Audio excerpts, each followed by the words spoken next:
Hello, hello. Hi, guys. I am here. Surprise. I'm so happy to be here, guys.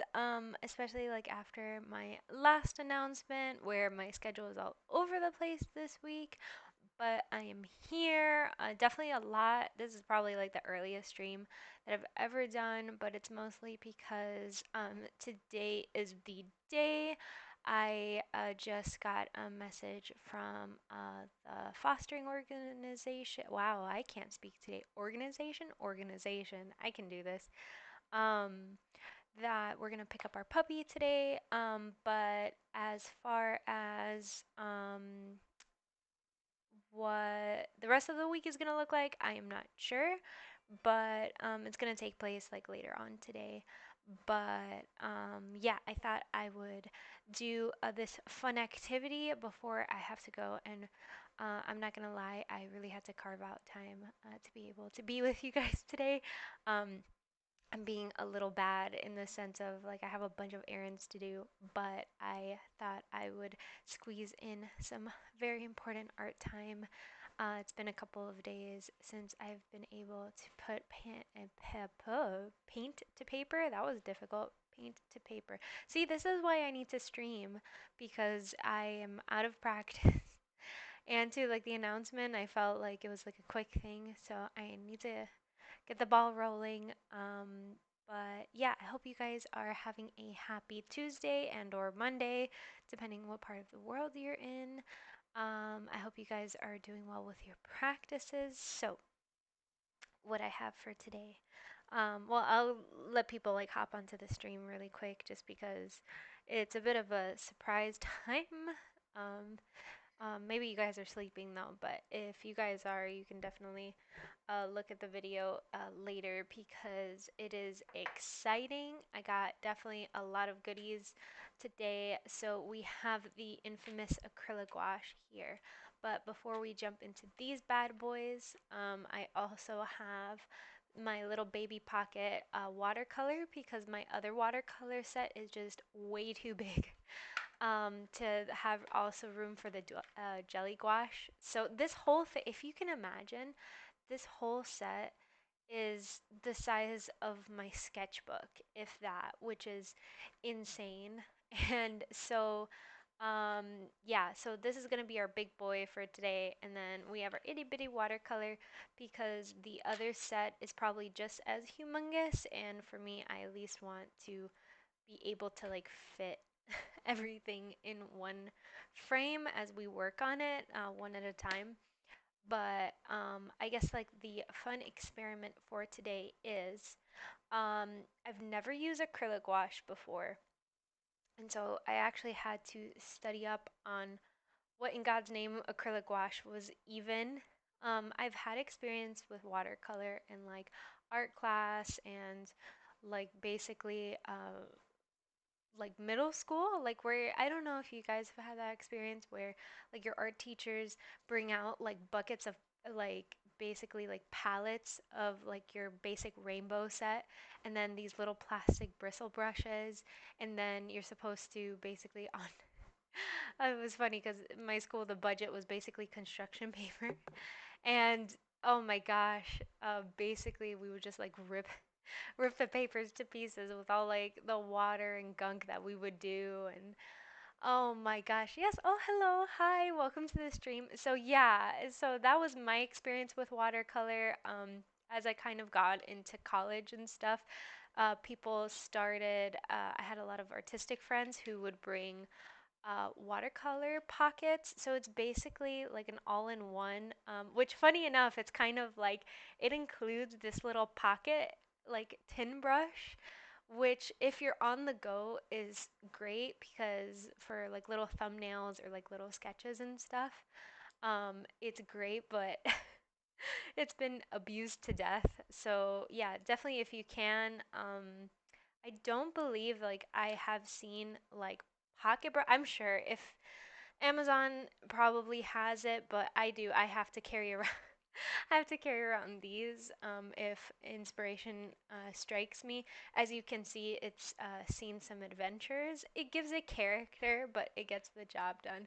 But yeah, the what I loved is that with those classes, I remember in middle school, how trusting the teachers were with like because we didn't have like plastic covers or anything.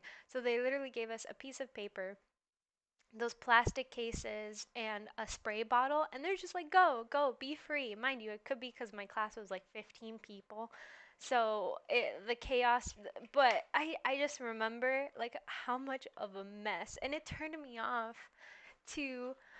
Oh yes, I know it is. Okay, so there's gonna be a little bit of an art education before like I hop on into it, because for the life of me, I I don't know why. I'm just kind of one of those artists where I'm just like, I need to know everything before I start, because I will warn you, this is not watercolor paper what I'm working on, because I am trying to kind of decide which color I want to use for kind of like my pieces, so like my finished pieces that I eventually just want to look nicer, and then which medium I want to use for my thumbnails or like my sketches, kind of similar to this. So all of the experimentation that I'm doing, it's going to be on like regular pieces of paper, so the results are going to vary depending, but especially some mediums are going to be more expensive than others. So I'm trying to be, I'm an artist on a budget.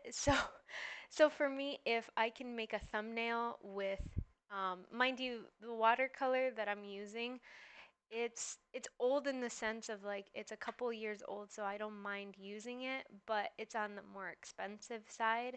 Um, that and it's for streaming purposes, but I kind of, at least for this experiment, I'm using regular pieces of paper, just because I'm trying to find it out for myself which medium I want to use. But why I wanted to hop on the stream was I want to break down all of this stuff because God knows that I did not know the difference between watercolor, acrylic, jelly gouache, all of that stuff.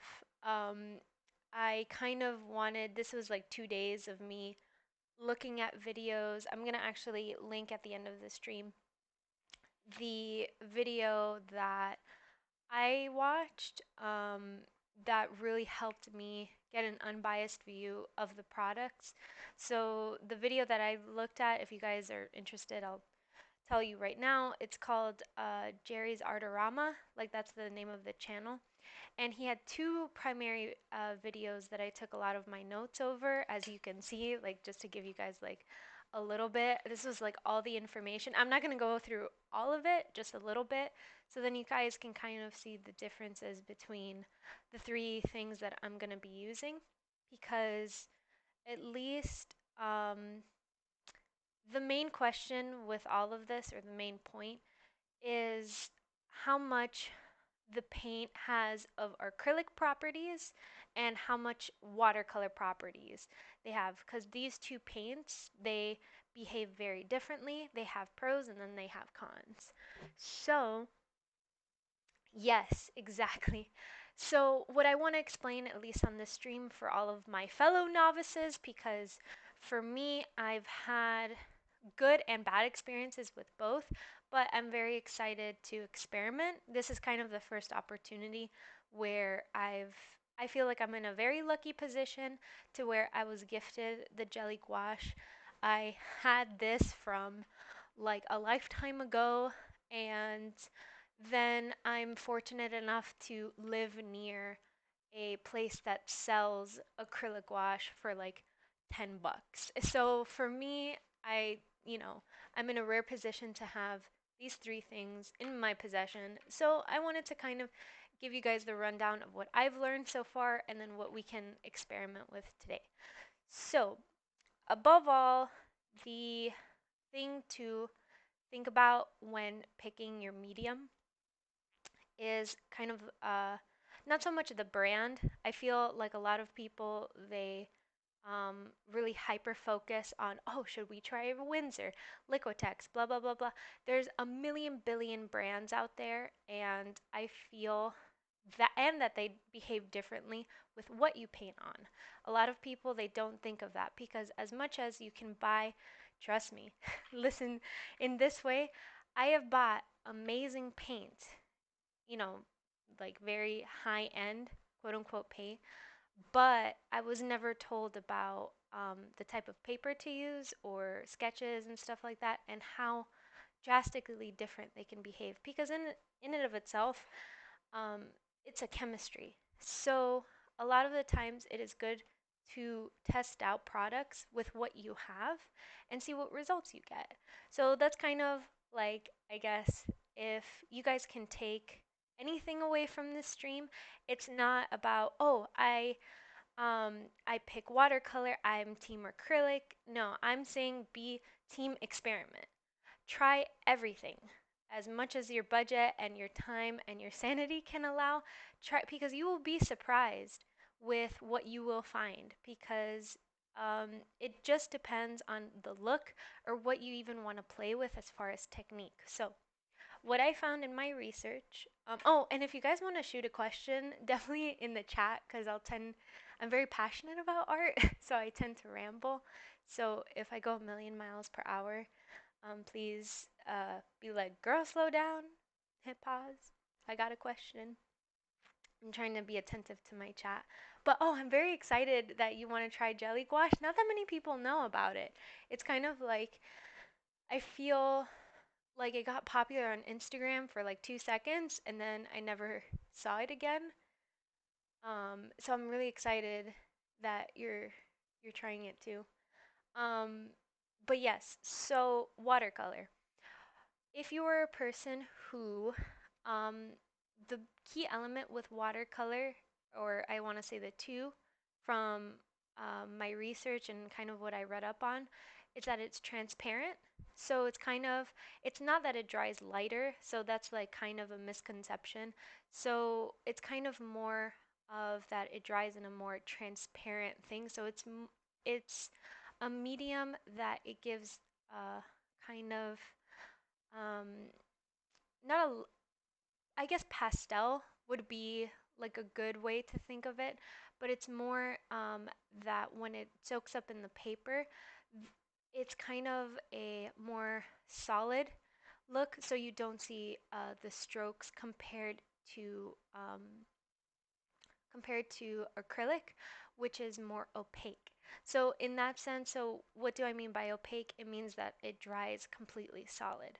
So for example, if I can like zoom in here really quick for you guys so then you can see. Da, da, da.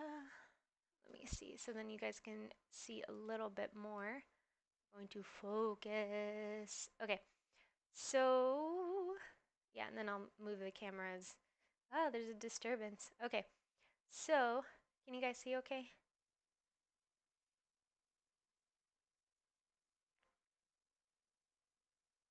Okay, good. Yeah, I'll zoom out when we're done. So, basically what I did was in the video in Jerry's Artorama like video, he actually did an experiment which I felt was super helpful. It was that he drew a square and then a dot right in the middle. So I kind of did that with a matching color that was like blue and then kind of compared it. And then I did it with different colors at the same time to see the transparency, especially that the paper, the sketchbook that I am using, it is not for paint in a lot of ways because it doesn't absorb. So to do that test onto a sketchbook is pretty important because it kind of shows how quickly it dries and the absorbency of the paint. But what's interesting is it's kind of you get to see the concept of what he was talking about, especially when you do test it. Make sure to do what's called the three-stroke method. So it's kind of like because the experiment only works if you do the same amount of strokes, because if not, then it's just layering, like you're just layering on paint after paint after paint. So kind of like misses the point of the experiment. So try and do these sort of tests within the same brush stroke. Wow, uh, brush strokes. And so yeah, so we have our watercolor here that's transparent, so it kind of dries in one solid. And then if you look here for the acrylic, you get to see the specific like brush strokes. So for more textured kind of paintings or areas that you would want to do.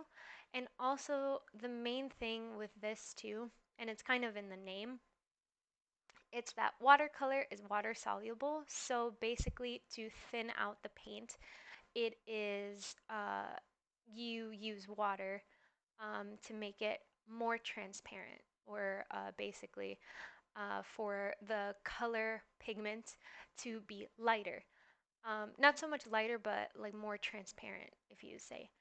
But for acrylic, the main binding ingredient is acrylic polymer, which essentially is a plastic. So a lot of the times, well, the more acrylic polymer there is, the harder it is to add water and break it down, make it more transparent. So at the end of the day, it is a plastic, and the more acrylic paint you use, the harder it is to, it's basically water resistant. So when we go into the world of gouache, sorry, this is like where the notes become real, because I'm not sure what you guys's like experience with gouache is. I had no idea what it was up until, I want to say, comfortably 2 years ago, if that. Let me see if we're good. Oh, that's a little too zoomed out. I apologize. So gouache is, from what I understood, and it's kind of the where we see the word opaque again. So just to remind you guys, opaque means solid. It's kind of the um, opposite of transparent. So the way that gouache is defined, it's an opaque watercolor, so a more pigmented watercolor. So that means that more pigment, more color is inserted into kind of the recipe of what gouache is, but gouache acts like a watercolor because it's basically activated and thinned out, quote unquote, by water. Now, what's even more interesting is that you have two types, or at least from my experience, I'm sure there is more of it, but just for the sake of this video and because I'm sure you guys want to get to the painting part, you're like, okay, okay, yeah, all right, less talky, more painty. But I kind of did it here. Oh, wait, I guess we have to, let me like center that a little bit. So what's interesting is that in the world of paint, they're like, no, we can't just make it like a more pigmented watercolor. We gonna add some acrylic polymer up in this piece. So this is where we introduce acrylic gouache. Now, I don't know if you guys can see. Definitely let me know. Um, okay, so this, I tried to keep it within the same like color wheel, but this was all with 3 strokes. Like if I were to cover up kind of like all of these labels, you would think that this was like an acrylic that I really like kind of layered to death. But it's not. This is all 3 strokes. So you can kind of see the difference between um, the different pigments and stuff, especially Buzzy, that you were saying about the jelly gouache. So here you can kind of see I did, so in this sense, like right here, I did it more watered down. So I kind of dipped my brush in water first, and then added color to the water. And then here it's that I got it directly from the dish. So I definitely recommend this with jelly gouache because you will get a stronger pigment straight from the dish than if you were going to add the color to the palette. If you need like an explanation on that, definitely let me know because one of my friends taught me this and it changed my life because it I had an accuracy problem, so it's kind of like I couldn't like when it came to adding onto my pieces, a lot of the times I would add either too much color or too much water. And so she taught me this technique and it like saved me so much headache and so much time. So I'll be happy to like show you that if you're interested.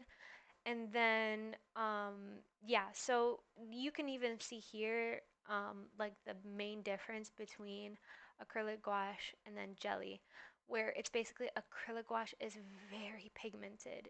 I mean, if you guys want to see, this is my, this is my palette because the thing is, like, I had another one, but the thing is, a lot of people warned me, and it is so true.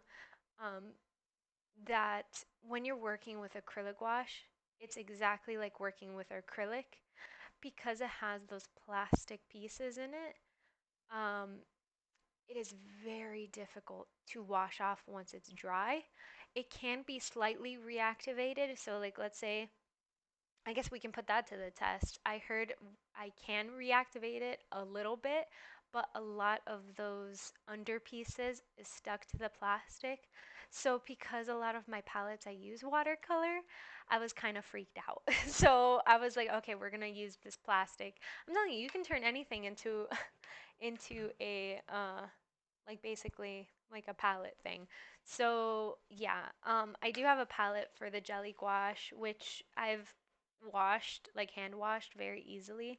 Um, but yeah, that's kind of the rundown. If you want me to kind of break it down a little bit more, I'll be happy to because I went kind of fast because I'm super excited because I want to paint real bad.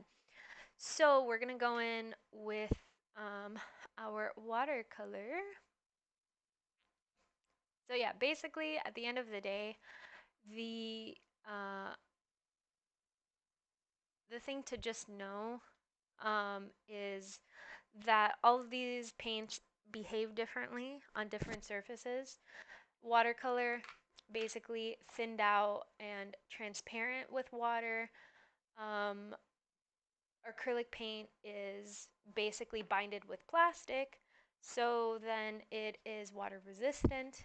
And then gouache is basically a pigmented, so a more color center watercolor, and that is transparent and then by like its base. So for example, jelly gouache is basically like a more pigmented watercolor. And then acrylic gouache, it's kind of like think of very pigmented uh, gouache, but that it has those plastic binding in it. So it's a little less water resistant. So yeah, I thought I would explain that to you guys because I'm not gonna lie, when I went into this, I'm just like, dear heavens, like what is the difference between all of these things? I don't get it. Like, as far as price goes, definitely correct me if I'm wrong, because I'm sure there's gonna be people um in the chat being like, "Yo, like, no, I got like my acrylic set for like $2, you know." But from what I remember, like, I don't know, like for me, watercolor, it could be because of the brands that I used. Um, they were a little bit more it could be too that gouache is getting into more of a fashion. So I want to say as far as expense wise goes, possibly the watercolor would be less expensive and then depending on how pigmented.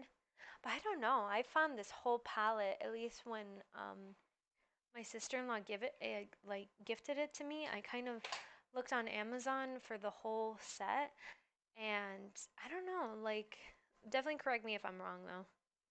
But yeah, you could see how pigmented the I haven't even dipped my brush anywhere, and this, it is not blue. Like this brush, initially, it's supposed to be, I can show you now.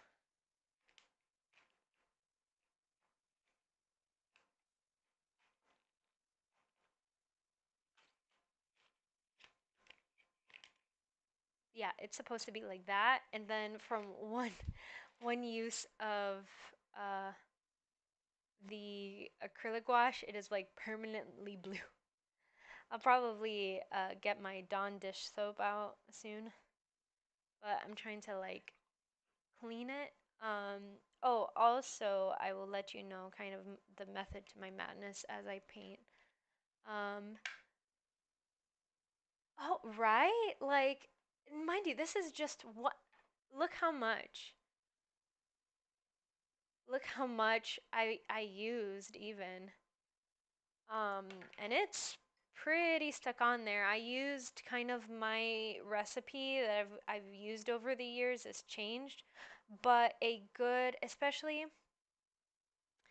with flat brushes, they're finicky. And that's why I had to even get a newer set because they're kind of like thistling, so it's kind of where they go in every which direction. There's a YouTube video I found that was very helpful. It was that you get a bar of soap and you lightly, like, kind of coat it in soap. You let it sit for 5 minutes and you put it in boiling water, like slowly, and it tends to like reshape it. Just be careful that it has this protector that's pretty secure because one of my brushes, because the thing is it's fastened a lot of the time with glue, so one of the little I guess like protection metals wasn't that secure, so it actually unraveled the brush. It's okay because it was pretty old, so, and I had a backup, but just be careful, especially if you do have like a nicer set, to not make the water too hot because it could potentially, like, if it is fastened with glue on the top, then it will kind of like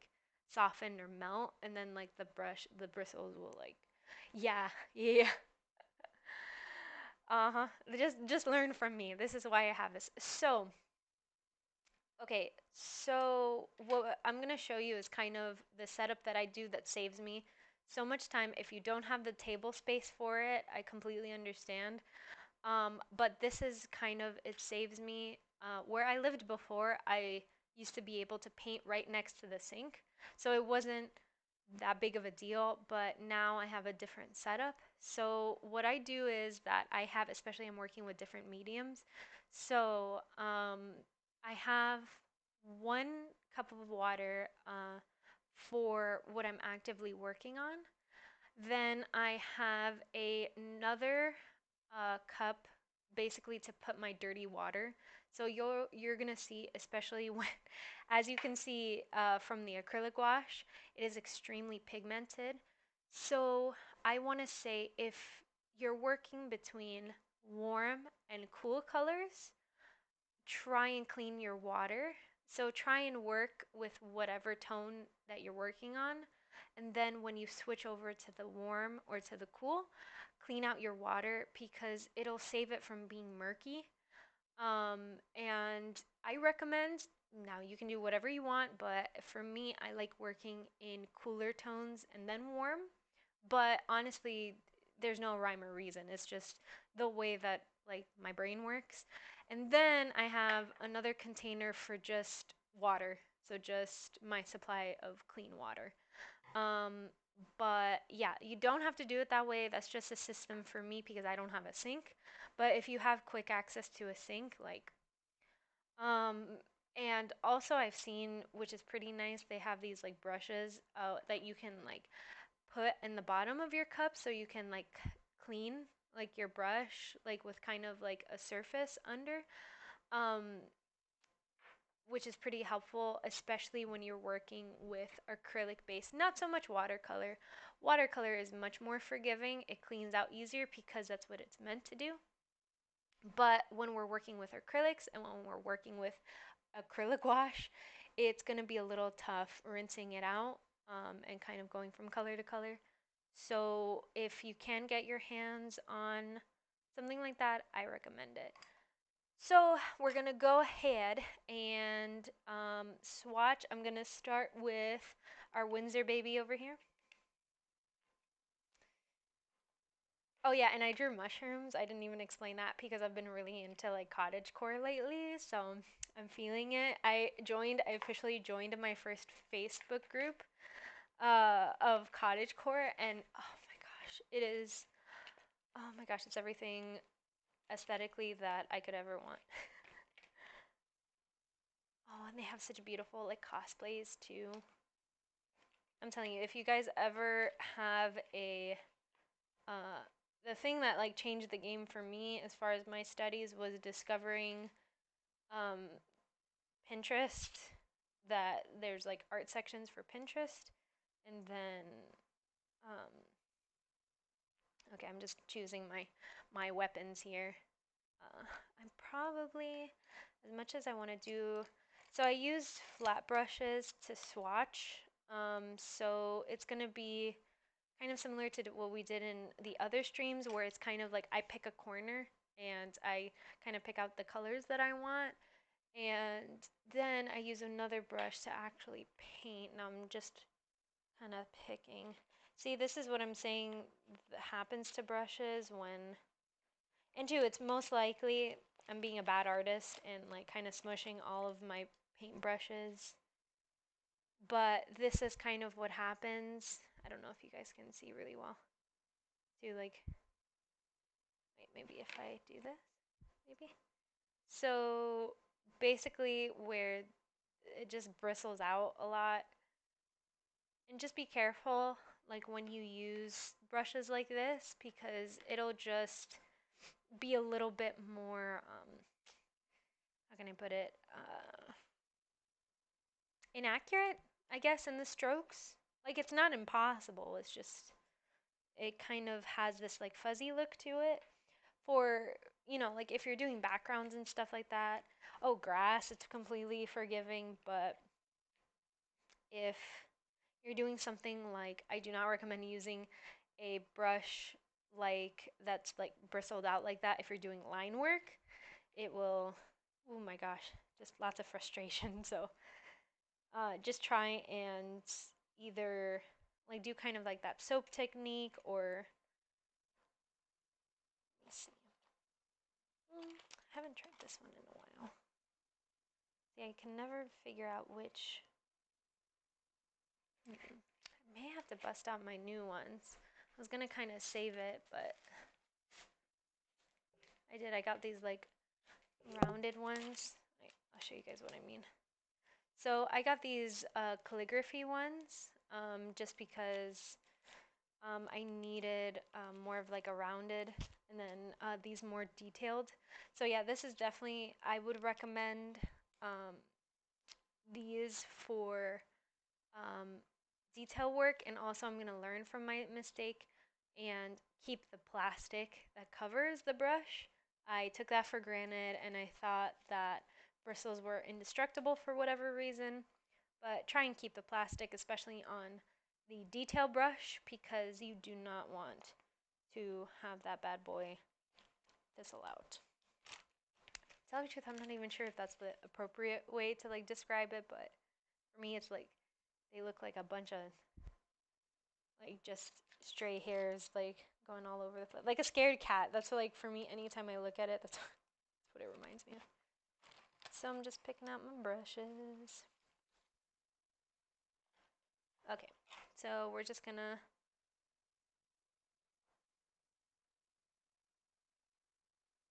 put those on the side. I'll show you the brushes like as I work on them. So a good way to like kind of prep your palette is to kind of use a spray bottle. Unfortunately, mine did not make it in the move. But what you can do is on the side kind of pre-wet your brushes. So what I like to do is kind of just dip each brush that I will eventually use on the side, and then kind of dry them a little bit, like pat dry very lightly. So then when I do use it, it picks up as much color as possible, but not to the point where it uh, is dripping wet, because you have a little bit less control. Also, I like to keep, I know there's a lot of debate in the art community as far as completely clean palette versus, so for every painting, people say like, oh no, you need to like completely clean this palette or that palette, or, and I don't know, for me, I found like with my pieces, having a little bit of uh, what I worked on before, I don't know, it's just me because I'm boring and I work with the same four colors over and over again. But I keep it like that because it gives me kind of a template of what I want to work on for next time. I don't know. But you're more than welcome to completely clean your palette, kind of wipe off clean, or uh, be a bit more chaotic like me and keep what's on. But a good thing to do is um, keep the palettes wet as well as your brushes.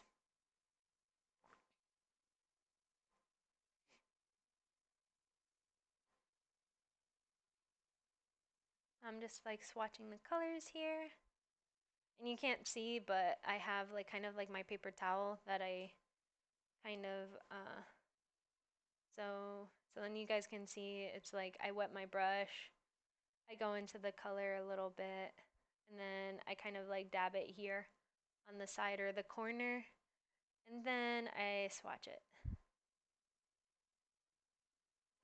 So I'm kind of seeing how these colors, because I don't know about you guys, but I've I've been studying color theory and stuff like that, but for the life of me, I I do not. Oops, sorry. You guys should be able to. I apologize. I'm trying to be a better camera woman.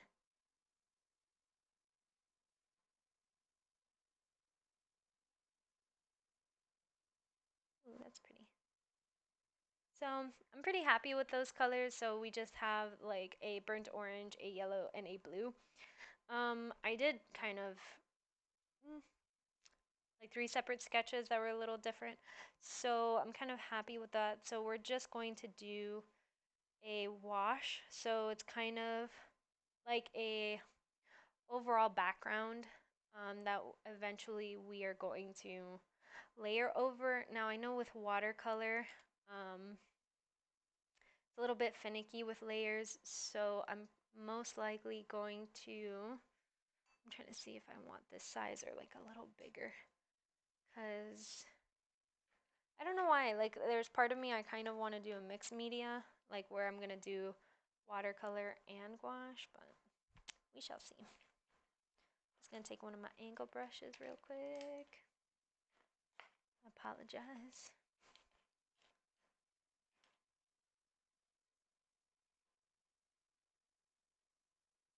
So yeah, how about you guys? What's your experience in the painting world?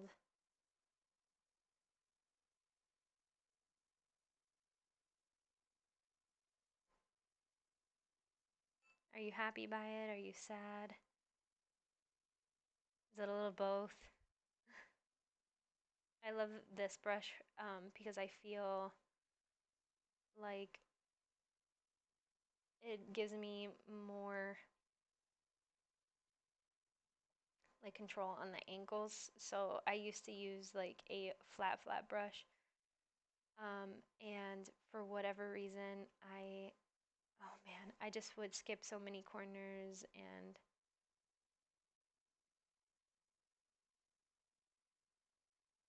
so I do notice with this paper, might have added too much water, so because it's like puckering a little bit. To tell you the truth, that's why I use kind of like a watery theme to it. So I'm just going back and forth because I'm not sure if I want to do a kind of like ombre kind of look, or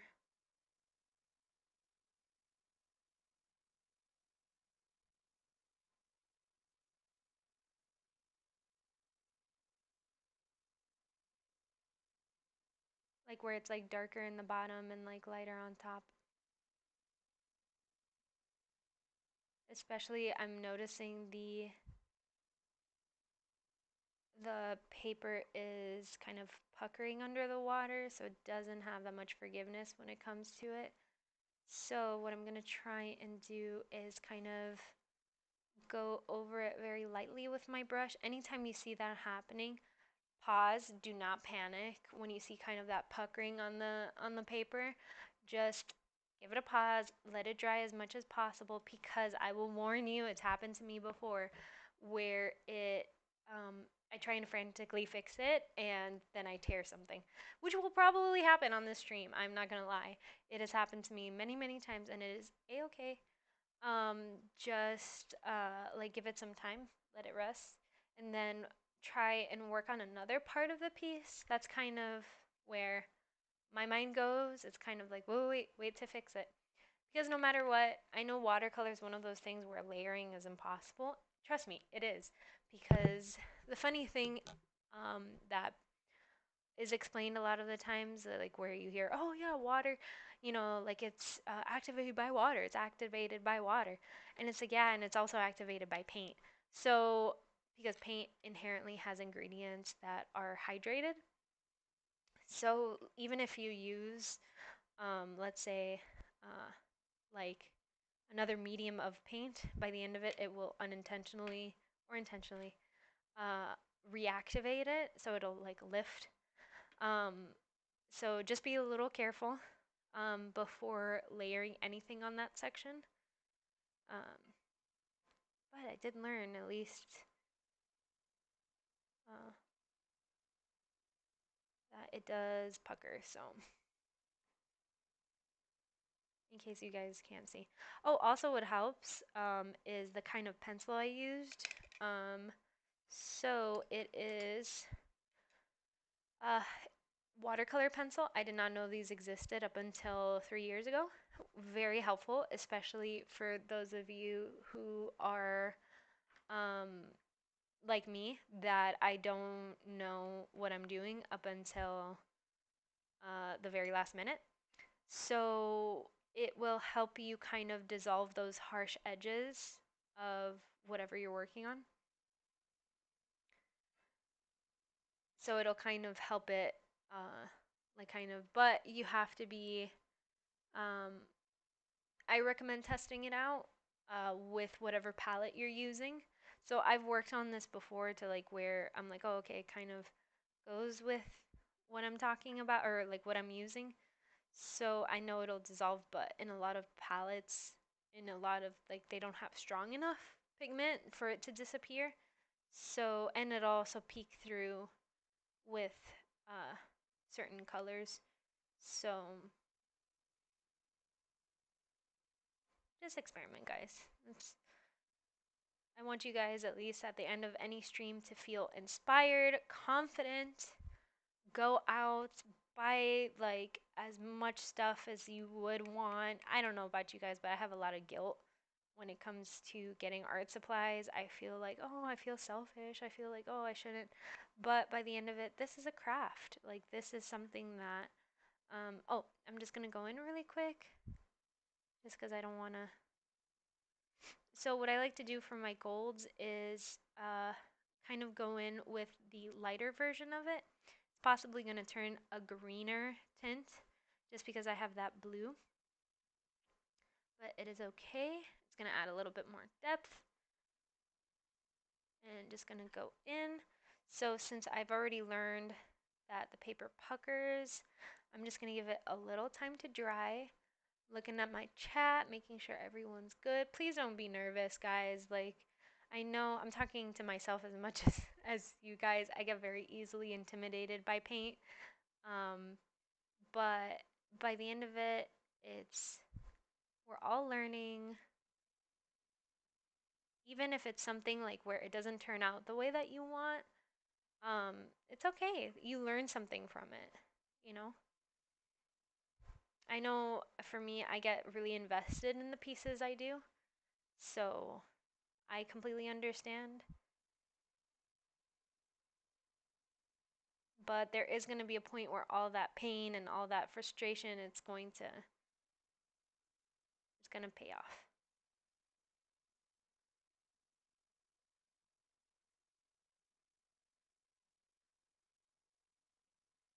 So what I like to do, at least when it comes to watercolor, is that I like to work in layers, kind of similar to like what we talked about with digital art. Um, Even though it is harder, exactly kind of, it won't be as crisp as other mediums just because of that um, component we kind of talked about being water soluble. Um, so in a lot of ways, your colors will blend in together very easily, which is why you've seen a lot of watercolors that they kind of use that technique of putting one color on one side and then another, and then they kind of dot and they kind of bleed into each other very easily. So, as such, just be careful with your strokes, and more importantly, like where the direction of like your paint as you place it. So, what I like to do, and I'll probably shoot myself in the foot because, especially when it comes to um, circles, for me, I find it very difficult for stroke. So, see, this is why I get nervous because I, it's one thing saying it, and then it's completely another, like when you actually go and do it. So, let's see. Let me put my money where my mouth is. So, what I like to do in theory is that I go in with a flat brush right there in the middle. And what I do is I kind of place my flat brush uh, there exactly in the middle of whatever circle or curve that I have. And you can see I'm kind of directly like working with, because I like very pigmented colors. So I'm taking my flat brush there, and then and only then when I have kind of the filling, I kind of picture it kind of like a donut. Um, like it's kind of like you're putting the filling right there in the middle of the donut. And then and only then do I pick up uh, a rounded brush, if I can find it. Is this? No, no, it's more flat. I shall pick up a rounded brush once I find it. It's right when you want to find something. That's when you can't find it. Oh, this one's a little. Let's see. Half of the stream will be me trying to find my brushes. Okay. Okay. Alrighty, and then. Alright, then what I do is I try and. Oh, it's because it picked up some color. I apologize. Oh no. This is probably from like the leftover. Okay. Alright, hopefully. Anytime your brush is questionably, like if it still has leftover paint, just dip it a good test run before, because if not, it gets kind of muddy.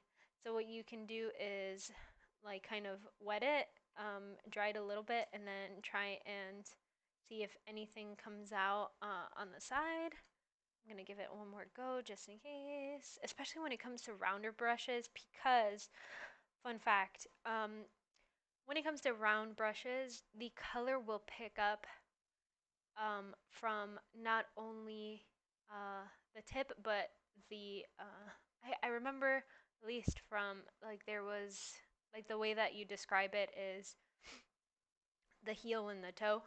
So if I'm remembering that correctly, so the toe of like the brush is going to like pick up the color from that point, and then it's going to pick up straight from the heel.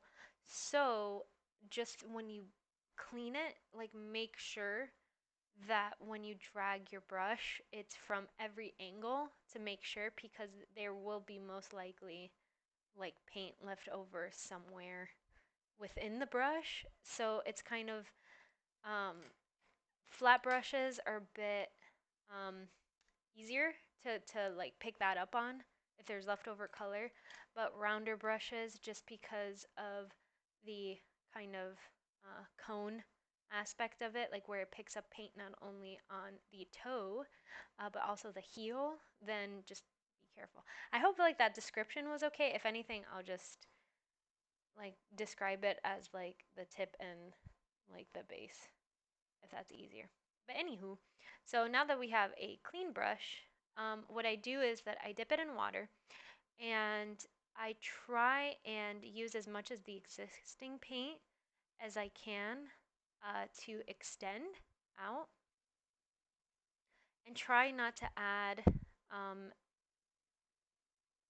just yet. We're just adding a little bit of water just to those corners,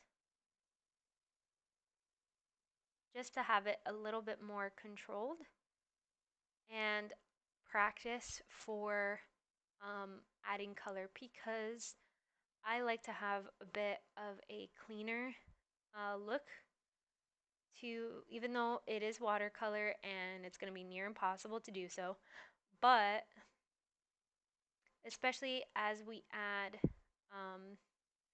colors from, like, I guess the cap of the mushroom. So what I recommend, at least not just yet, to kind of hold off on filling the top of these. So just to give it as good of a chance as to like those colors not mixing. We will try. There's no promises, but so yeah, I did that with like the yellow in the water. So just to like hold off on filling those top first, so then we can let that dry a little bit and then work on the cap. So you know what? I told myself that I was probably gonna make it like this orangey red. I kind of want to mix it with yellow, because I kind of like that like burnt look, I guess, because I wanted to make kind of this part a little bit of a different color than the rest of it, just to give it that little edge to it. So I'm gonna dip my brush. Are you guys working on any pieces as far? I haven't talked to you guys in a while, so let me see. What do I want to do? Okay, kind of have this idea here. So I'm gonna give it a little bit of a test run. Now, if you're ever unsure about what you want to do, like me, you can kind of give it a little bit of a test run here in the corner. Kind of get the look that you want. Especially when it comes to watercolor. Watercolor is very finicky. I'm gonna see what it looks like. It's a little... Do I want to add gold? Sure.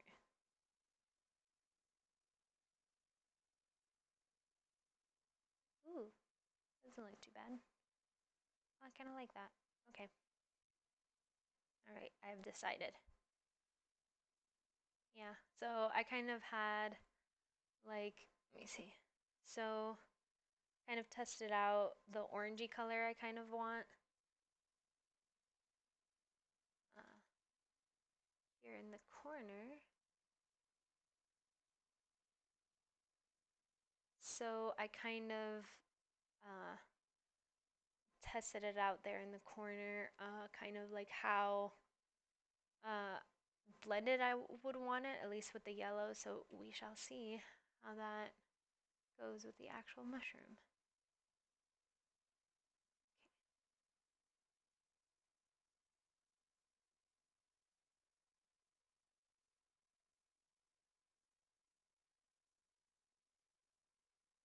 So I'm just going to put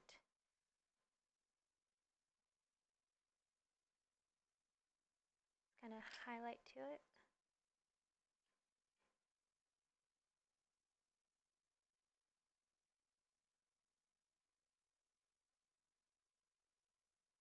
Now Now before, especially with blending, it's a good idea to act a little fast, not too fast, but because it'll dry, so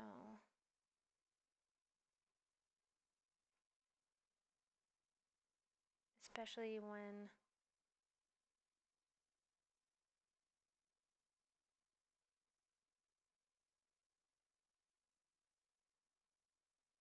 so what I like to do, at least with curvy ones like this, it's kind of similar to like that donut method where I just work from the middle and scale up because for me, especially when I can't move my paper because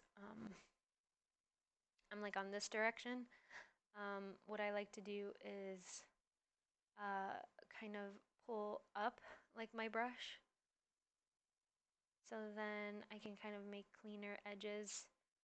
But sometimes it just doesn't work like that. Sometimes the painting just wants to do its own thing, and I respect that in a painting.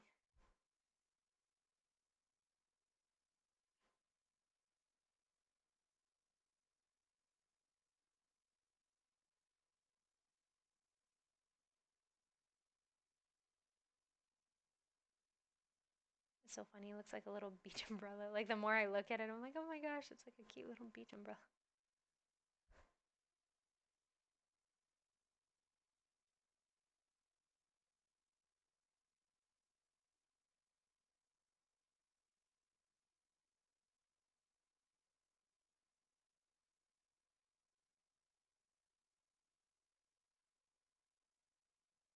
Okay, so I'm gonna kind of leave it alone because it's puckering a little bit. So probably gonna go to those edges now.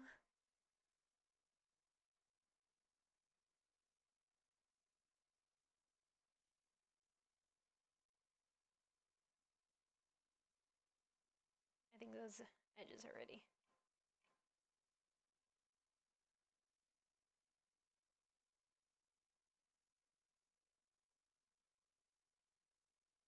So I left a little bit of space there on the edge, like from like the other, so then we can kind of work with a smaller brush. But yeah, this is, at least for me, a better way to control your strokes, kind of doing it a piece at a time and giving more space to those curves because especially that watercolor spreads very easily. You want to make your line work as clean as possible so then you can kind of know more or less what you're looking at because it is very tempting for watercolor to kind of bleed or go all over the place. So depending on what it is that you're doing, it's never a bad idea just to take your time, except when you're mixing kind of two things or putting like kind of bleeding in like two colors, kind of like what we did over here. It's good to act fast just because it will dry and then it'll like kind of mix in different areas and give kind of like this blotchy look, like where it's not really like a cohesive mix. It's hard to pull off, so don't feel bad. But I'm going in now to kind of smooth these, kind of like similar to here, like where you see that it's like blocky. That's kind of what happens when, because I kind of went in with a more pigment.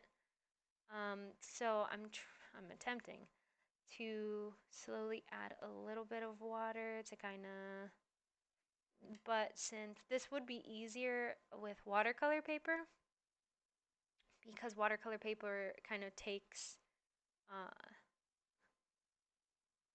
takes water a lot more. Like it can be more forgiving. Uh, but we're trying to make this work. We can make it work. Even if we rip a hole in the middle, it's okay. Gives it character.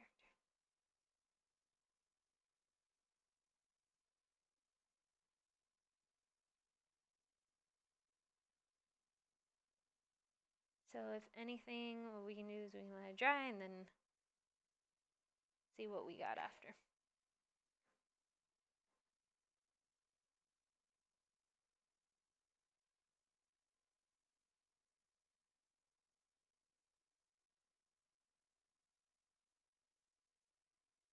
So what I'm gonna try and do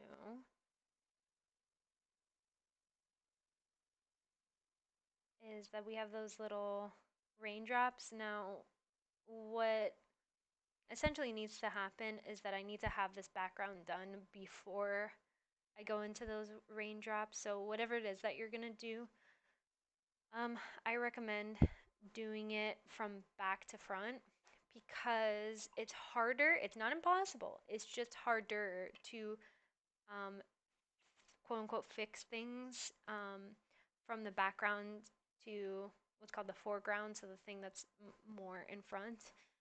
Um, so let's say if like you really want to do that background, um, now if I did like let's say for example if I started from the stem to the umbrella, the cap of the mushroom, and then I decided to do the background, it would have been harder in the sense of that the blue would most likely have bled into like the orange more.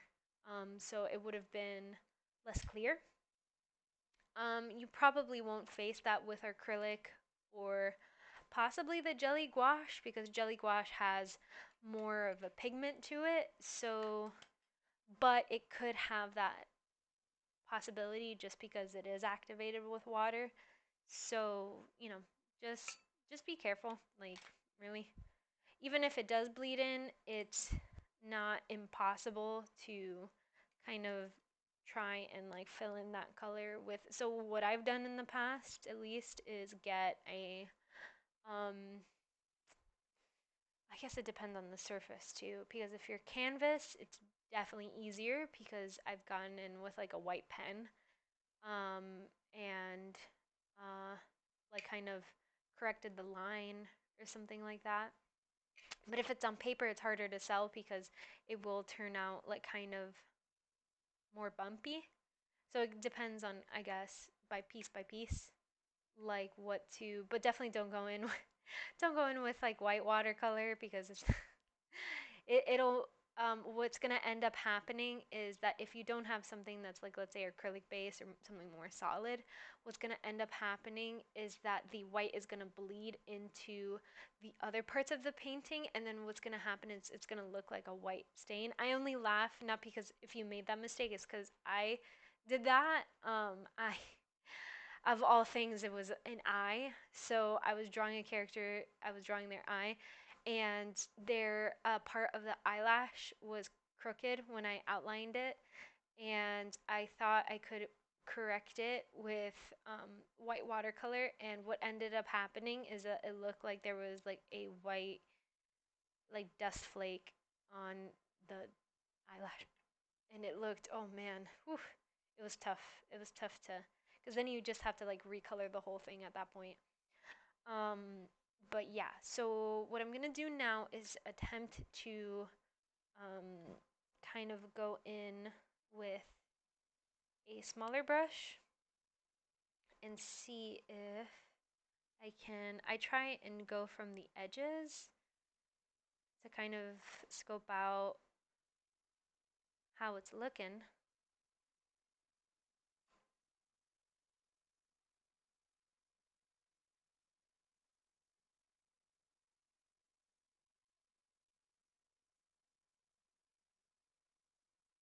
And also with a smaller brush, you can add teeny bits of water and see how we're looking. See if we can uh, get some of that pigment to mix in a little bit.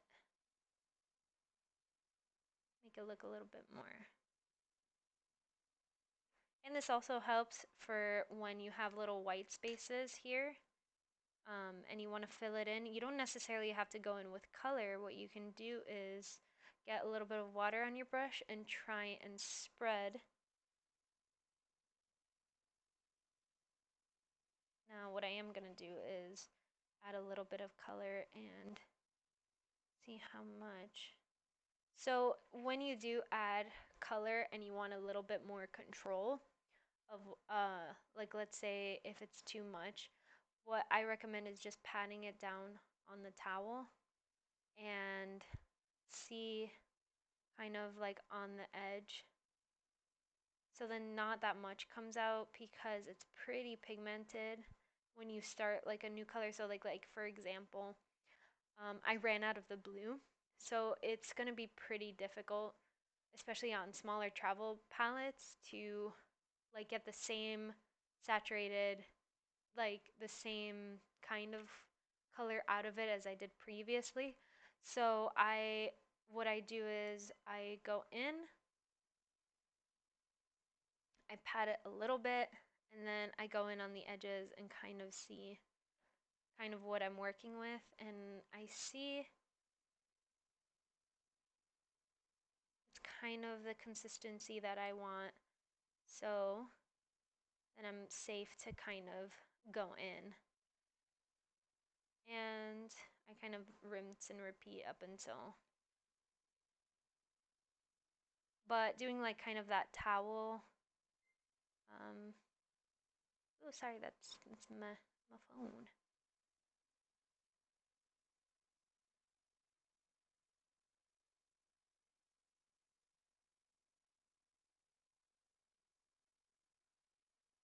But I kind of go in and experiment really.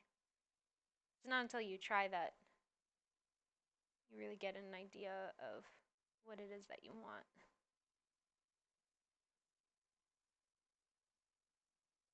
Okay, so what I'm going to do is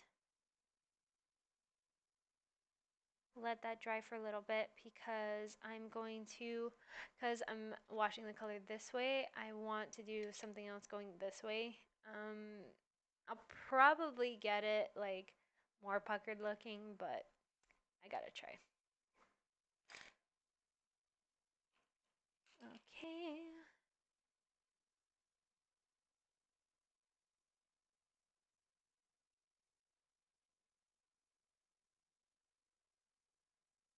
I want a little bit more of that color on the edges just to give it, I think we gave it some time, so I think it's ready for.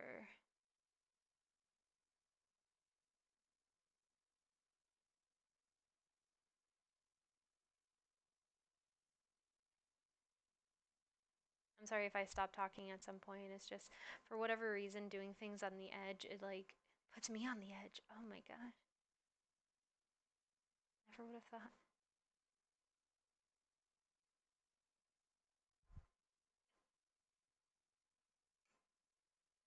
So I'm very tempted to kind of.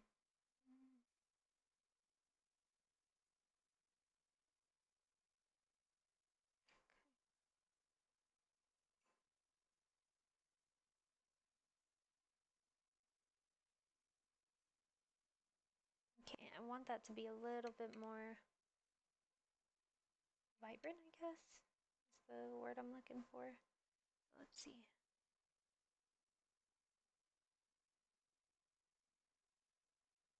I'm gonna let that dry so then I don't.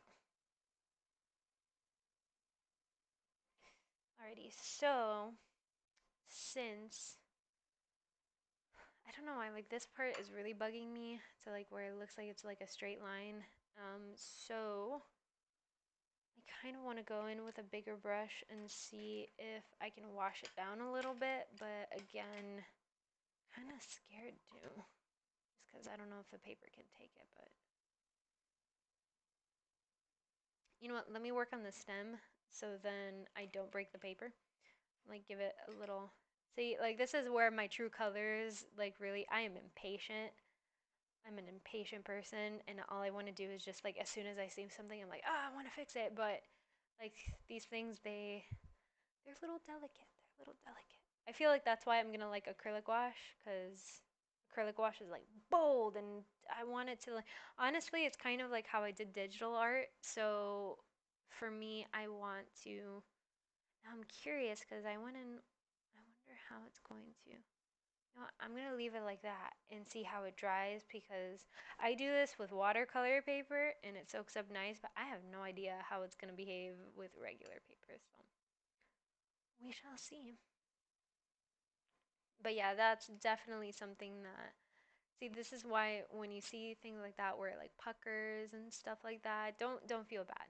Like it's just the way that it behaves, and it's not a reflection of uh, like, oh no, this like color choice or blah blah blah. Because I used to do that. I used to be like, oh god, um,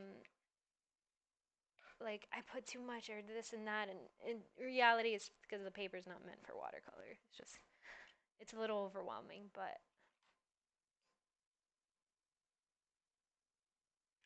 it's good to show you guys because not that many people know that.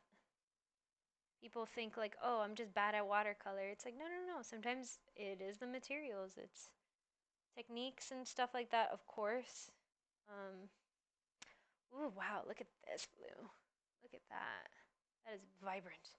Now, I don't know what it's going to be like with the base blue that I put, so I'm just going to, I don't want to use my swatch, so I'm going to make a new one, because I've done that in the past, like, where I used the base ones, and then I forgot what the base one looked like. So, anything you're not sure about, just swatch it out.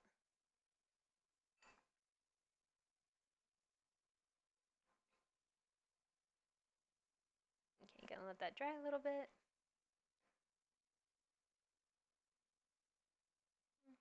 I guess it's like a purple. Let's see.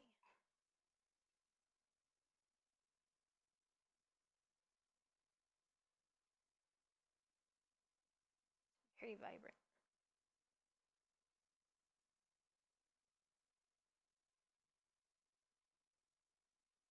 It's not the worst, but might as well.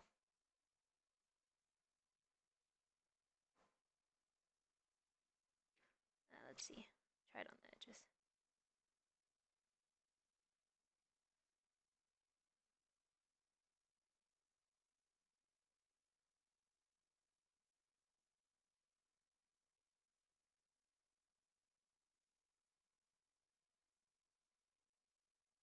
It kind of gives that, like, I guess, rain.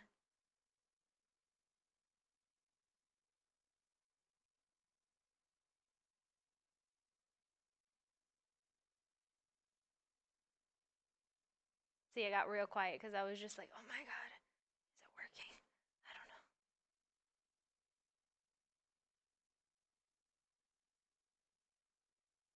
know. Oh, also, I should have put painter's tape, but you were being reckless today, so, let me see. Ooh, I should probably put some more water on that though.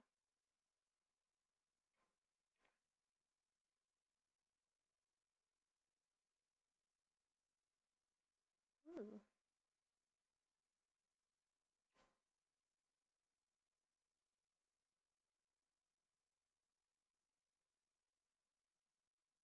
I really want to put like a lighter color there, but I gotta wait.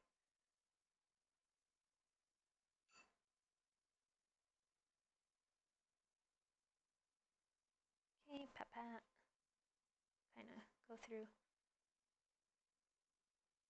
So what I like to do is so then it's not all just like one direction. Then I go across with my brush. So then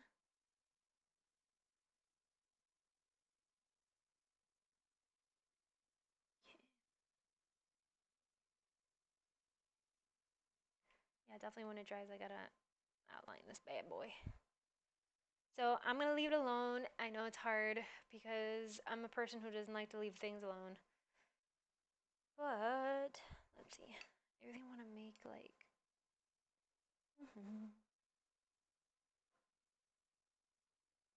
kind of like an in-betweeny color maybe. And I'm just voicing my oh okay. Yeah, it's like a grayish color.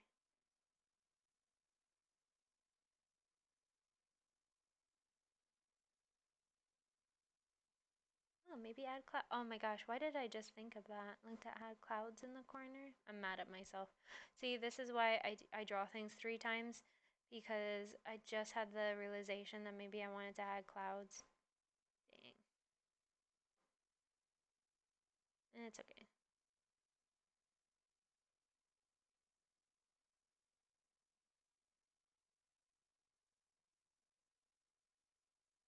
But yeah, as far as tape goes, I do use painter's tape. Do not use washi tape, please. Learn. If there's anything in this world that I wish I could tattoo or make bumper stickers on, do not use washi tape as painter's tape. Oh my gosh. Because it looks cute, right? So use it decoratively. Absolutely. I'm not saying that you should like ban washi. No, no. Washi tape is cute. Look, I got washi tape. Washi tape is so adorable and you can decorate your pieces, but for the love of all that is good, and don't use like use painter's tape for its purpose, because it will, because they do, they look very um you think tape is tape, and the same with scotch tape. Like you would not use scotch tape to tape up a piece. I'm saying do not use washi tape in that way. If you want to like experiment, by all means. I would never remove curiosity from anybody, but put it to the test before. All I say is a warning. If you're working on a piece that's very important to you, test it out before, because it will bleed and it will rip the paper. Because washi tape,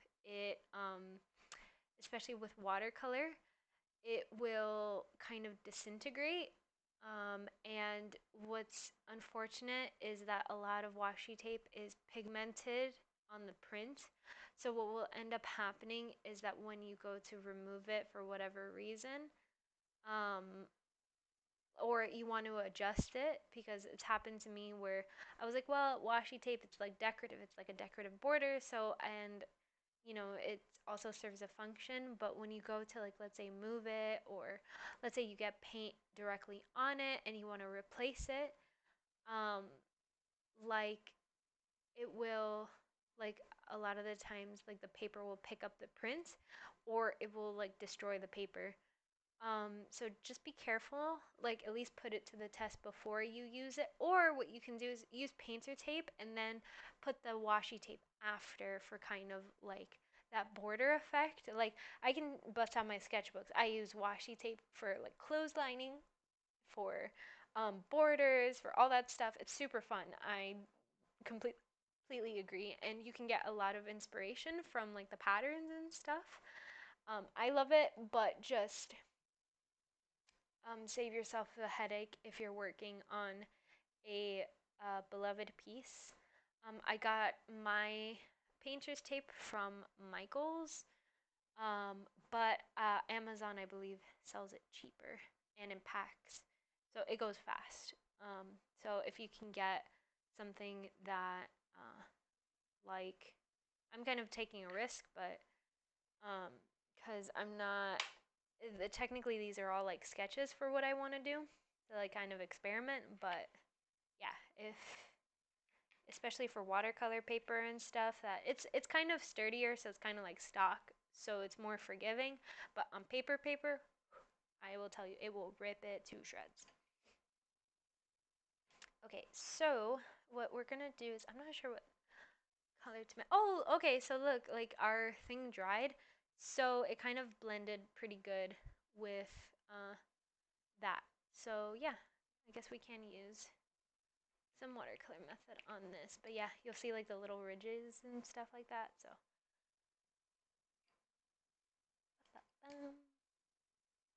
I'm not sure. I want to make the raindrops darker. I kind of like this purpley color. Um, yeah, yeah, I would be happy with that.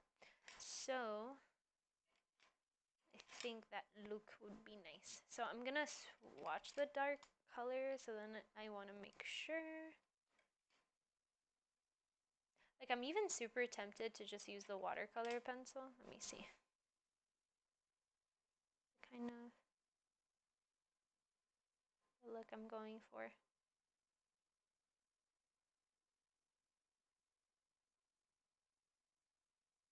Like I'm kind of seeing if, I wonder what the difference would be. Yeah, I'm gonna compare the watercolor pencil to like the actual watercolor and then see the difference because I'm not sure how dark I would want the teardrops to be or the water drops to be. So let's do for like really dark ones or like as saturated as possible because watercolor of course dries transparent, but I just get it directly from the dish. So what I do is that I pat excess water onto the dish because this is very useful color for like filling in stuff, and then I just go into directly the dish and then I see as much color as I would potentially pick up. So I do a practice brush and then I go in. Oh look, there's always a little thing. But yeah, try and to put it on in your pan just because like that's pretty useful for the future, like in case you want to like pick it up or anything. So try not to. So I'm gonna do that same thing where I kind of like fill in from the middle. Okay, we're gonna let that dry a little bit. So yeah, it's compared to like the watercolor pencil, definitely more saturated. Um, oh yeah, also if you guys have questions, if you're just tuning in, hello, welcome.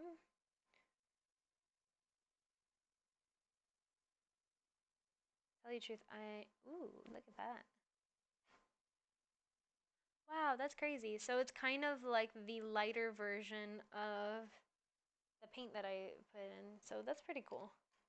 Like the idea that this came from a pencil, it's pretty vibrant. So I've seen people like where they put water and then the so the thing is with watercolor pencil, what you can do is that you sketch, you basically sketch um, the area. You put water, like very thin layer of water, and then to make it more saturated, so more pigment or something like that, then you draw kind of more onto the water. Just be careful to like so for more control, try and do it a little bit at a time. So I'm kind of experimenting with.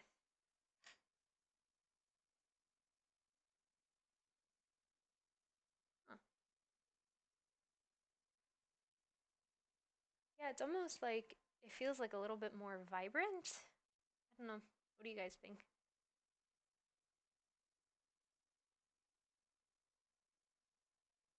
It could be because it has like a bit more control, like with putting.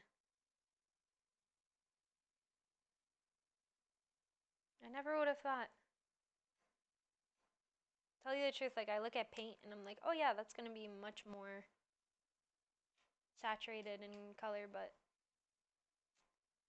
I learn something new every day. I'm glad because I have like a whole set of it, so if I can put them to good use, I'm happy.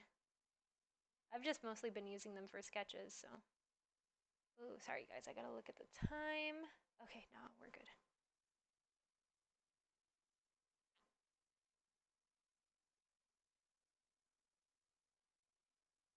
I just gotta go like around 10 guys, at least 10 over here. Okay, I'm gonna kind of, oh wow, it even like picks up on the other one. So I'm just gonna like freehanding. I'm telling you guys, watercolor takes patience. It's almost like carving because the color misbehaves very easily. So definitely be patient with yourself. Take your time. It's okay. Mistakes are part of learning. See, I just learned watercolor pencils can actually be very pigmented, so we learn together, guys. This is why I like coming on here because I learn a lot more than on my own. For whatever reason, I am very anxious. So I'm just going in. So I don't know, I guess talking through my painting process, it helps me feel a little bit more at peace, more. I'm also nicer to myself. I don't know. I'm mean, guys. I'm mean to myself. I really talk down to myself when I draw. You guys help me become a better person to myself. You know why? Because I imagine, because I'm a teacher, and so when I come on stream, I know like I can't physically see anybody, but I imagine that, there's people out there listening that are kind of like art students or just students in general that were kind of going through the same thing. So in a lot of ways, I kind of put that teacher hat on, and so, but when I'm by myself, I kind of put more of like an art critic persona, I guess, to myself. So, which is not that fun. It's much more fun to kind of like laugh about it, to learn together, to have like a better time.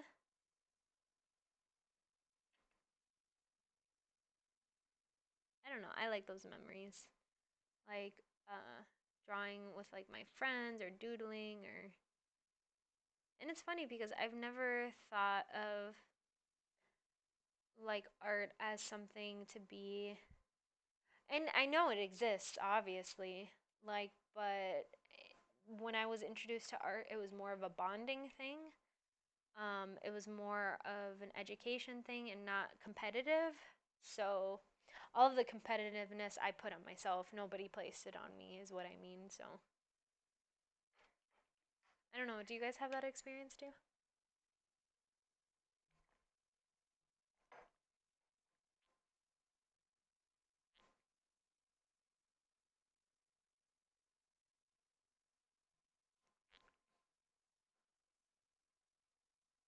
Okay, I'm kind of curious, like, what it's gonna be like straight out of the tin.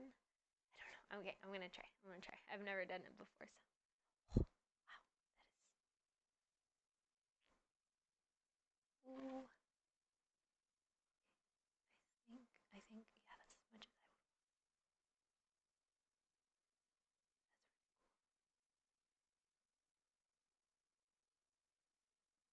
would. Okay, my favorite thing is to, like, when I'm done with the drops, I'm gonna add like a dot of white, and that's always my favorite because it's just really a gamble. Ooh, I wonder if I can do that thing where it's like, since this is watery, if it'll like,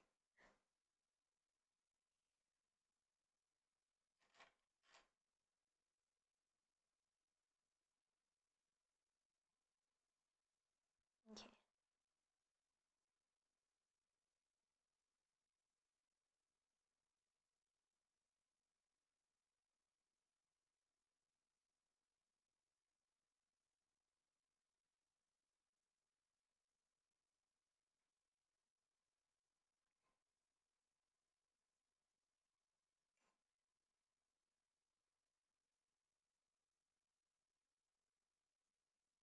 Yeah, add some water.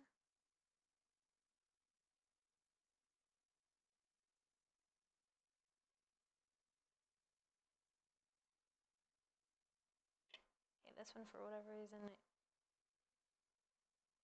there we go.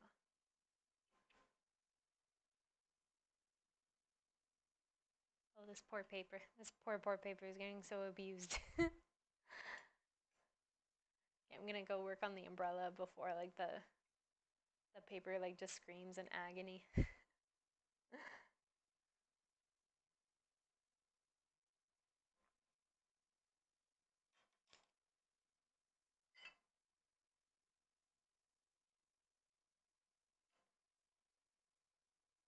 All right, then after this, because I'm gonna outline it, but before then, it really has to dry because um, the types of pens that I use. Sorry, I just want to test out how dark. I don't want it that dark.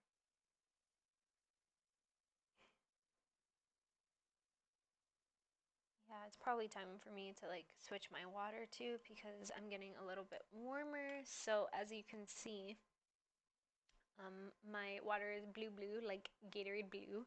So I'm just gonna pour it into my other cup. See, this like saves me time because literally if not, I would have to like stop and okay. So since we're getting a little bit warmer, just want to make sure it doesn't turn. Okay, so I'm just gonna go here on the edges, add a little bit.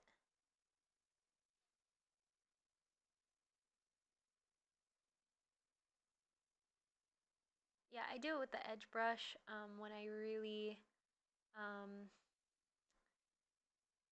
like kind of want like that crisper line and it's kind of like clearer, I guess, like where uh, and also that it, like I wouldn't do it here because in a lot of ways like that curve, uh, I would want it to be more, I guess, like sweeping rather than like straight down. But here on the edges, since I am gonna kind of like wash it out eventually, it's kind of like it creates like a harsher line, I guess. So especially that eventually I'm gonna outline it. So anytime you outline, it's a good idea to, oh, see, look, this is kind of like what I was talking about with like the bleeding. So that's because I got impatient and I didn't wait for it to dry all the way. So that's gonna happen when you overlay a color and then there's still a lot of moisture like on the background. So that's like a good example of what I was talking about. But also here, it's good wherever you are gonna outline, it's a good idea for it to be darker than the center of your piece because then it'll like make it pop out a bit more, um, especially for the outline. So it kind of like adds like a natural shade to it. Oh, thank you, painting. I wanted to show people this. So one of two ways you can fix this. Um, I'm lucky in the sense of that this is within the same color palette. So if to correct such a thing, what we can do is with a tiny brush, we can slowly lift the color and kind of like spread it around. I would not recommend doing this if it was not in the same palette. So uh, for example, if it was like an orange and a purple, it will turn murky really fast. So what I'm doing is, since these are two colors that we kind of use to like blend the background anyway, this brush is dry. Well, it was dry and then I dipped it. But I go in with a smaller brush and I add water to kind of desaturate it a little bit. Now, definitely be careful with this kind of paper because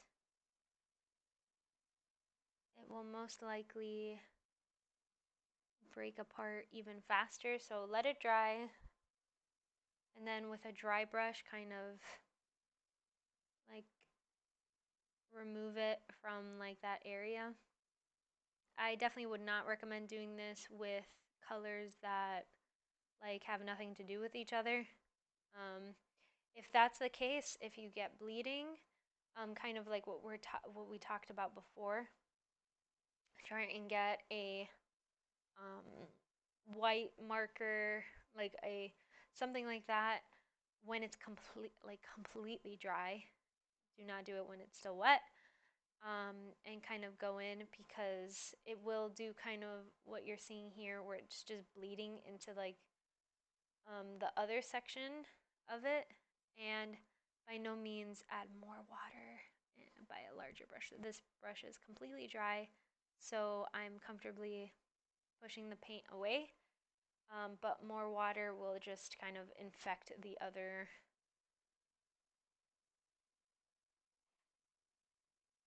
So if you are going to add, do it with a very, very teeny tiny brush to kind of like shape.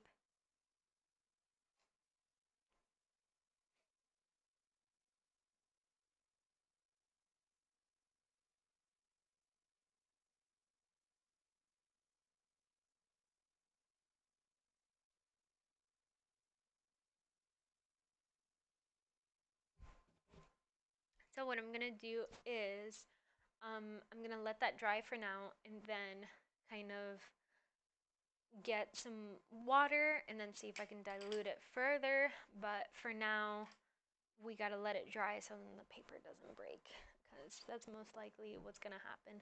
So, but I'm pretty happy at least on the other sections of the painting. It's kind of drying a little better than before. So that is good news. I'm gonna go in with that yellow now to kind of make it a little bit more vibrant. So especially we're gonna add some white highlights a little later. So most likely I'm gonna add, let me see. I'm not sure if I wanna add gold or, oh, I apologize guys, wait, sorry, I gotta answer my messages really quick. But, okay,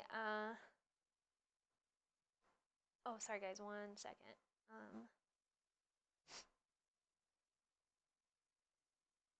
Okay, alrighty. Okay, just checking if it's not an emergency. Okay guys, so, oh, I'm so sad. I don't think we're gonna be able to do the jelly gouache. Sorry guys, I didn't think like the watercolor would take so long. If anything,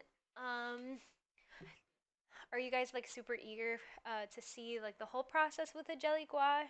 Like,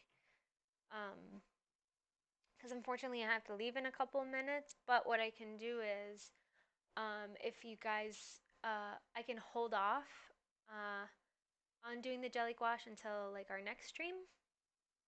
Would you guys want that? Unfortunately, at least for this week, it's going to be a little chaotic, but what I can do is kind of make this like a part one, and then whenever I can hop on again, we can just do the jelly gouache together.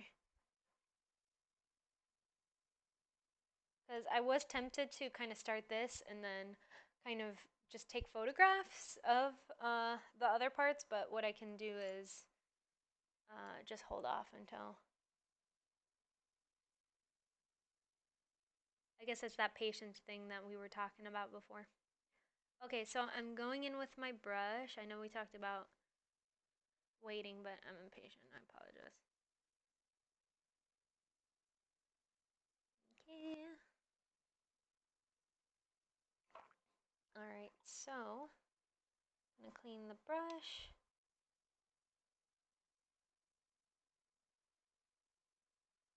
And now I'm curious to see if adding, oh, that makes it bright. Makes it really pretty bright. And I'm gonna go in. Yeah, I definitely want that yellow because the gold, it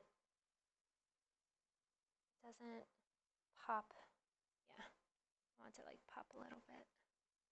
And what I do is with the flat brush, I kind of,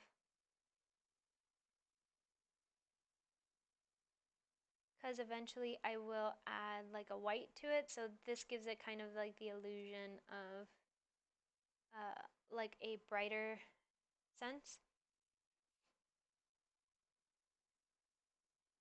And what we can do is, since I'm done with adding that pigment, then we just pull, so then we make those edges a little softer. Just pull the brush to the direction of wherever it's pointing and kind of take your brush to that direction and pull the color, so then it's less harsh, unless like that's exactly what you want. So it gives it a bit more blending. So you just take your brush and you pull it this way or you pull it that way, and you just have to do that with water. You don't have to add more color to it, so then it kind of dissipates.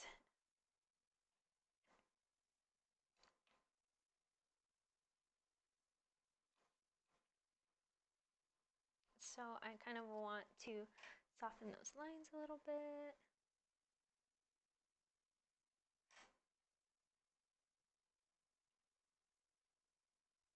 I think I want to try my round brush just because I want it to be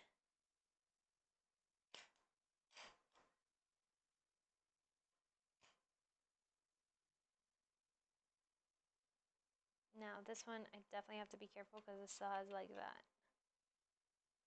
Okay, cool. So yeah, that's what I'll do then. We shall leave the jelly gouache for another time because that way you guys. Oh, I get so nervous at this part.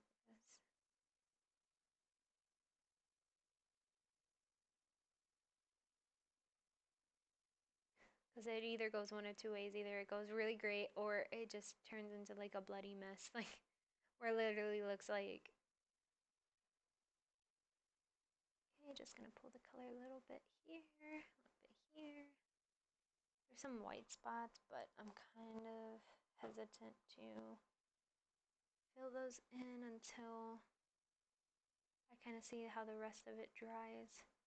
Actually, I don't want it to bleed into like that yellow because it's just gonna be hard to pull off. Not impossible, just difficult, you know, as we do. Okay, this is still a little wet. I just dipped it. I just noticed, like, I literally used the brush that I used yellow in, but I just saw something and then I went for it, so there we go. But I think we're fine. Drawing kind of pretty, to tell you the truth. So what I do is to make it a little bit more shapely, I kind of pick up, so I see that there's like a lot of pigment here, so I just drag it over here because might as well just use what we have, right? So here, and I'm gonna use that. Okay, so I kind of see it's a little, okay, it's still a little wet, so I'm just gonna leave it alone. So I'm gonna wait for that to dry and then fix that right hand portion because as you can see it's like a little bleeding off. However, okay, so since you guys are excited for the jelly gouache, I'm going to wait until next stream to do it the same. Probably we're gonna do it in a way where probably each stream we're gonna focus on one thing because I have more experience in watercolor and this took me like more than an hour. So I thought, you know, it's a little sketch, so it'll be fine, but I guess because we had a lot to talk about today and kind of go over. So that's always really exciting. I always love talking to you guys and kind of sharing what I know. And I would love to hear about what you guys know too. If you guys have any recommendations, if you guys kind of even see, for me, I'm still a student in a lot of ways. I kind of have my hands in different mediums, and it's kind of like I'm learning. I kind of, it's a big passion of mine, so like I'm trying to learn everything all at once because it's so fun to me. But I would love if you guys see like maybe that I did something like wrong, or if you guys have like a better way to go about things, please like be more, you're more than welcome to either message me here or on my Instagram, which is the same as like my Twitch, haunted goose. And if you guys want for next stream, I'll be more than happy to either do the acrylic gouache or the jelly gouache, really, whichever. We don't have to do it in a particular order. But yeah, I'm most likely for next stream, I'll warn you guys that I'm going to go over probably the things that we talked about on this stream again. So if you guys are going to come back, just let me know, being like, hey, we already heard the intro to the watercolor and stuff, just get to the jelly. So just let me know if that's something that you guys are down for. I'm so excited to see what you guys are up to. I guess for today's homework, just because I like to give homework and it's in my nature, just work on a piece that you're already working on, but try and do it on another medium. I know it's a challenge, but let's say if you've been interested, so kind of see like the piece that you're doing, whether it's watercolor, where whether it's digital art, and see if you can try it in another medium. It doesn't have to be paint. It doesn't even necessarily have to be something conventional. Do it with crayons, do it with, and try and see how it translate. If you like it, if you don't like it, what you don't like about it. I'd love to see like what you guys come up with, because to tell you the truth, that's kind of like how I came up with this. I kind of told myself like, oh, I'm studying jelly gouache, and all of the techniques and stuff. Does it translate over to acrylic gouache? And I'm finding that out with you guys. So kind of ask yourself that question, and if it's something that you're not comfortable with, kind of it reinforces then why you're learning what you're learning, which is great too. So just ask yourself the question of like, why is it that maybe you wouldn't want to, let's say, take your piece to, let's say, wood carving, or like other forms of media. And I would love to see like what you guys come up with if you do take that step into a new medium. I'm super excited. I love seeing you guys' artwork. You guys have been doing great. You guys have been sharing some really awesome challenges with yourselves, and like doing beautiful pieces. And I'm always excited to see where you guys are on your art journey. And I know it's stressful, and I know it's sometimes a very overwhelming and scary experience, but know that you have a support system here. We're a community of learners and educators, and but by the end of it, we are artists. I know it's kind of like it's one of those um, words that I don't even like to call myself that, because I feel like I don't deserve it, or I'm not there yet. But to tell you the truth, I think the bare minimum of what it comes to being an artist is just creating and making something in the world that wasn't there before, you know? So I feel in a lot of ways, if you're here with me today and you're making that effort, even if it's a small step, it's worth it, and it's something that you deserve, you know? So, yeah, I'm just going to leave you guys with that thought, with that homework for today, and let me know what you guys think. Check out my Instagram if you guys want more updates as far as the schedule goes. And thank you guys so much for joining me today, and I'll talk to you guys soon. Bye.